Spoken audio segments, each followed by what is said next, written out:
Amahoro y'Imana abane namwe mwebwe mukurikira ibiganiro bica kuri runo rubuga rwacu rwa YouTube Pisco Entertainment and Media. Sangwa ikaze muri ikino kiganiro twabateguriye cuno munsi. Nkuko vyama Psikologe niwe abatunganiriza ibiganiro bica kuri runo rubuga rwacu rwa YouTube Pisco Entertainment and Media, akaba ari nawe anabibashikiriza. Rero uyu munsi ndabafitiye ikiganiro kigaruka ku muvugabutumwa w'umurundi yamenyekanye ku izina rya Chris Ndikumana. Muca mwibaza muti mbega Chris Ndikumana ninde? Chris Ndikumana ni umwe mu bavugabutumwa abakomeye cyane baturuka mu gihugu c'u Burundi.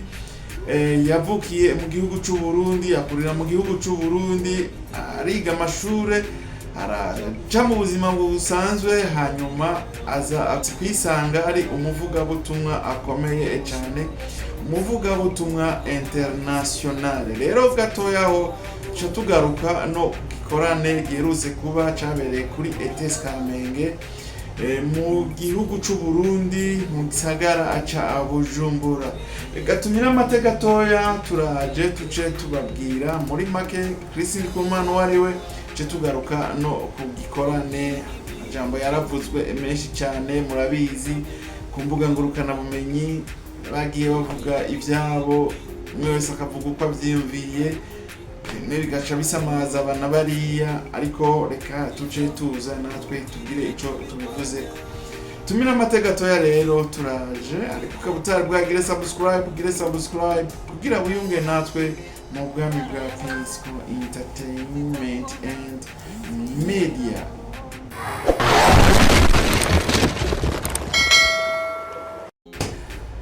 Turasubiye kubaramutsa, sangwa ikaze mw'idonido rero rya kino kiganiro. Nari naje kubivuga uyu munsi mfise ikiganiro kigaruka ku muvugabutumwa akomeye cyane wo mu gihugu c'u Burundi, Chris Ndikumana.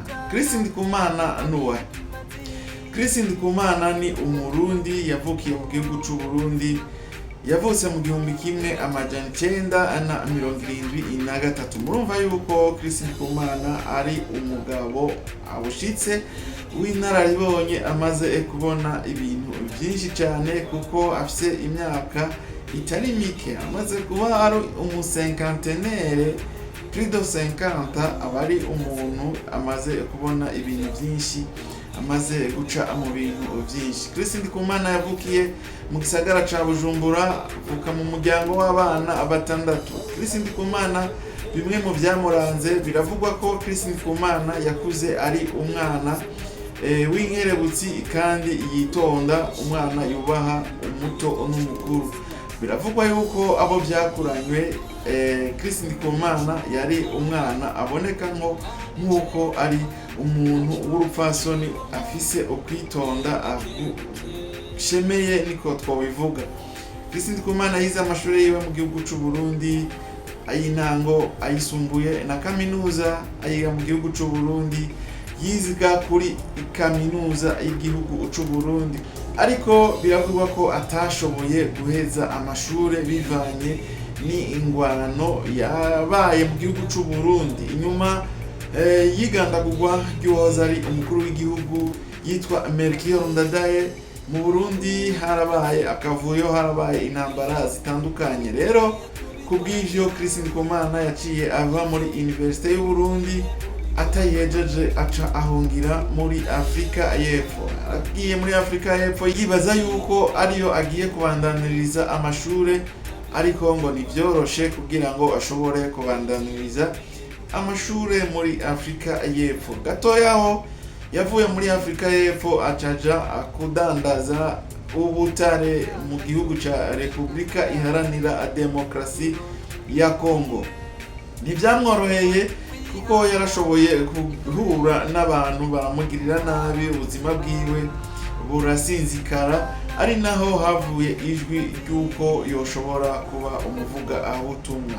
Aho rero ngahonye niho yaciye atangura kumva yoshobora kuba umuvugabutumwa akomeye, kuko iryo jwi ryamubwiye riti wewe uzoba umuvugabutumwa akomeye cyane. Ariko wewe ntavyo yibaza, kuko indoto ziwe zari izo gukina umupira w'amaboko, basketball, no gukina football, kuko ngo yari refera no kubakinnyi ba Michael bakina umukino w'amaboko basketball. Ariko mu nyuma ho hari umudamu yashoboye kuza kumubwira yuko yova mu gihugu ca Repubulika Iharanira Demokarasi ya Kongo agasubira muri Afrika y'Epfo. Ari naho rero yaciye atangura kuza aravuga ubutumwa. Ariko gatoya ho mu Burundi yaciye agaruka mu gihugu c'u Burundi aca atangura kuvuga ubutumwa, ahanini aca atangura kwamamaza ubutumwa abucishije ku mbuga ngurukana abumenyi. Gatoya ho Chris Ndikumana aca atangura gukora ikiganiro acisha ubutumwa mu kiganiro ciswe Kanguka. Abantu benshi ndazi mwamumenye kubera ubutumwa buca mu magroupe ya WhatsApp Kanguka canke ku ma platform atandukanye ku bintu bya Kanguka. Rero Chris Ndikumana yarafashije abantu benshi, yarasengeye abantu benshi bivanye na Kanguka. Abantu benshi bahora bagwaye barakira, abatavyara baravyara,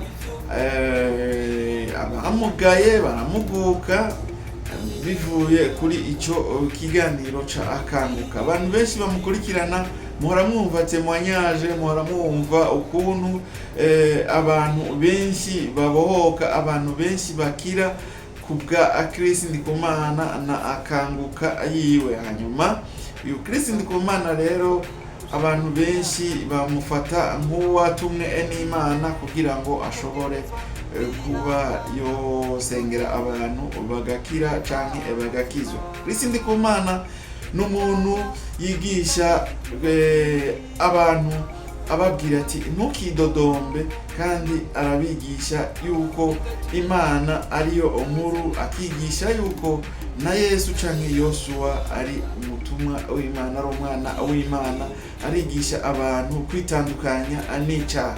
Ariko rero kubwo ibikorane akora akitabirwa n'abantu benshi batandukanye bavuye mu bihugu bitandukanye. Mwarabonye ivyo yakoze Cotonou muri Benin, za Senegal, za Cameroon, mwarabonye abantu baba bitavye mu biteramo vyiwe, mwarabonye muri za Canada abantu bamwitavye, mwarabonye mu Burundi abantu ukuntu bitaba ibikorane vyiwe. Ariko rero hacabaho abantu baca bavuga bati ivyo bintu ntibibaho, ati impamvu bitabaho nta muntu yoshobora kwegeranya abantu bangana nk'uko onye, ati uwo akorana n'amashetani.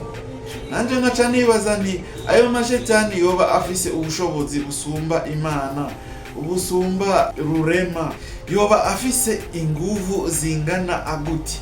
Mbega murazi yuko Imana ariyo ishoboye vyose? Hariho ivyo Imana ishoboye, ayo mashetani mwizeye mwe muvuga ko amashetani ariyo yotuma yegeranya abantu benshi, ariyo yotuma ibitangaza bikoreka. Murazi yuko Imana nayo ifise ukuntu yoshobora gukora ibitangaza gusumba ivyo bishetani muvuga. Rero tugarutse ku gikorane cyakozwe mu ndwi iheze, gikorerwa mu Burundi mu Kamenge. Biravugwa ko inyuma ko igikorane cyagenze neza, harabaye ubutumwa bumeze neza, abantu barakizwa, abantu barihana.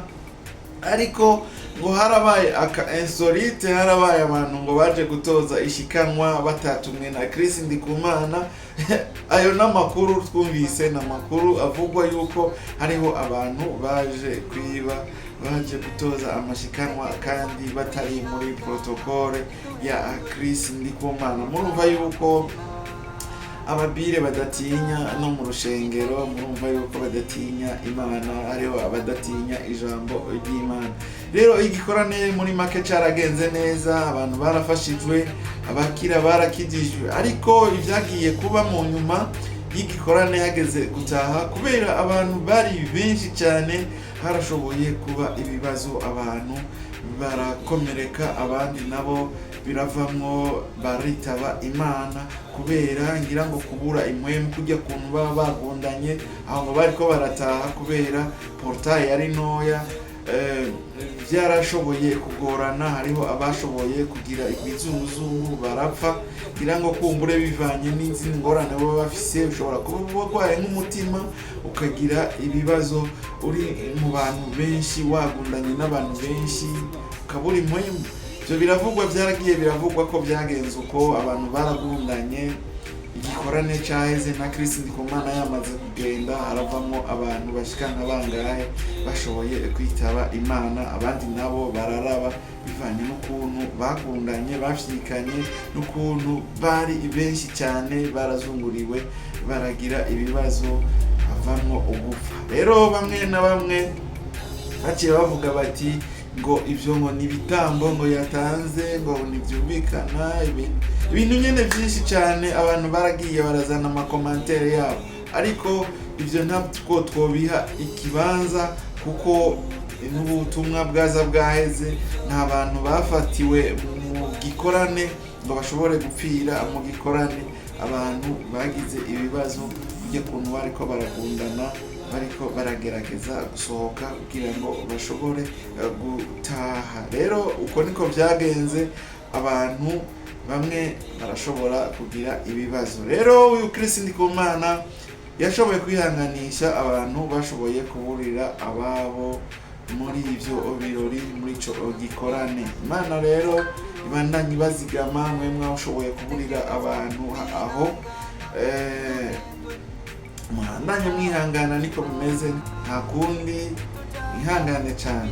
Reka ikiganiro tugiherukize ngaha, yari juste kugaruka kuri Chris Ndikumana, ubuzima yagiye acamwo n'ibikorane yagiye akora, hamwe n'igikorane giherutse kuba mu gihugu c'u Burundi. Ukaba utari bwagire subscribe, gire like, gire na commentaire, hama ugire na partage kugira ngo kino kiganiro gishikire abantu benshi bashoboka. Nawe utarera, Imana ibayezagire. Merci beaucoup.